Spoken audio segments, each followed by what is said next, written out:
Your life as a mafia. Boss until the one call you can't ignore. You wake up. There's blood on your cufflinks. You don't remember whose. This is your life now.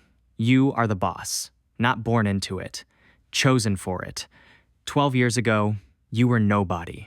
Tonight, 400 men answer to you. And somewhere in this city, someone is already planning your funeral. Let's rewind. Not to the beginning. To the moment that mattered. You were 26. Working a warehouse job that paid nothing. A man in a gray suit offered you a ride home. You said yes. That was the whole decision. One yes. That's all it ever takes. He didn't ask you to kill anyone. Not that night. He asked you to carry a bag across town. Not open it. Just carry it. You didn't open it. You told yourself that mattered. It didn't. By the time you understood what you were part of, you were already too deep to climb out. There's a phrase they use in this world. You don't join, you get absorbed. 10 years pass in the space of a breath. You rise because you're careful. You rise because you're patient. You rise because you're willing to do the thing that makes other men hesitate. That hesitation, that's the only real difference between you and them. Not courage, just less of a conscience. You tell yourself it's control. It's not control. It's absence. Now, you're the boss. You have a house with 6 bedrooms, and you sleep in none of them. You sleep in the study, chair facing the door. Because 3 years ago, someone came through a window at 3 a.m. You still don't know who sent them. That question has been sitting in your chest like a splinter that won't surface. Tonight, you're going to find out. Your phone rings at 11:47 p.m. Unknown number. You almost don't answer. You always answer. A voice you don't recognize says 4 words. Check your East warehouse. Then the line goes dead.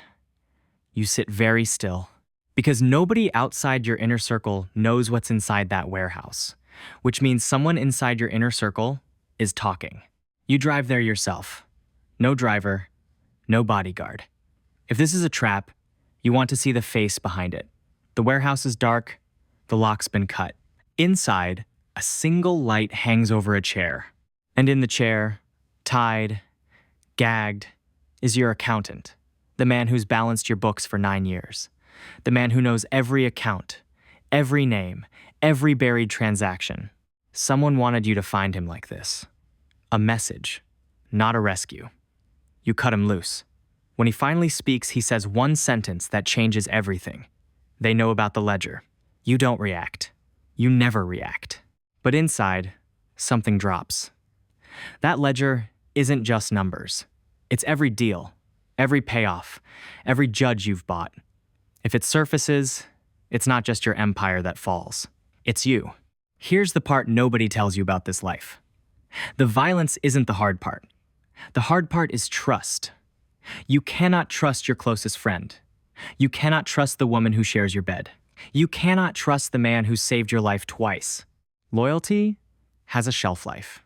And you've spent 12 years forgetting what it feels like not to calculate every relationship like a transaction. Your accountant says something else. The call that led you here came from inside your own house, your own phone system, which means whoever's coming for you doesn't need to break in. They're already inside the walls. You think of every person with a key.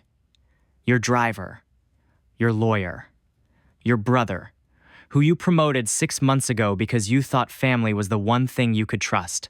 You go home, you walk into the study, the chair is facing the door, like always. Except tonight, someone's already sitting in it. Your brother. He doesn't run, he doesn't deny it. He just says quietly, I didn't want this life for either of us. You realize the ledger call wasn't a threat from an enemy. It was a warning from someone who still somehow loved you. You don't hurt him. You let him walk. Not out of mercy, out of exhaustion. Somewhere between the warehouse job and the empire, you stopped being able to tell the difference between protecting your family and destroying it. That's the real cost of this life. Not the blood, the blindness. Power doesn't corrupt you all at once. It corrupts you one small yes at a time. One bag you don't open, one hesitation you bury, one person you stop trusting, until there's no one left. You didn't become a monster in a single night. You became one 12 years, one favor, one silence at a time. And that's the part they never put in the movies. The scariest men in the world didn't start as monsters. They just said yes when they should have said no.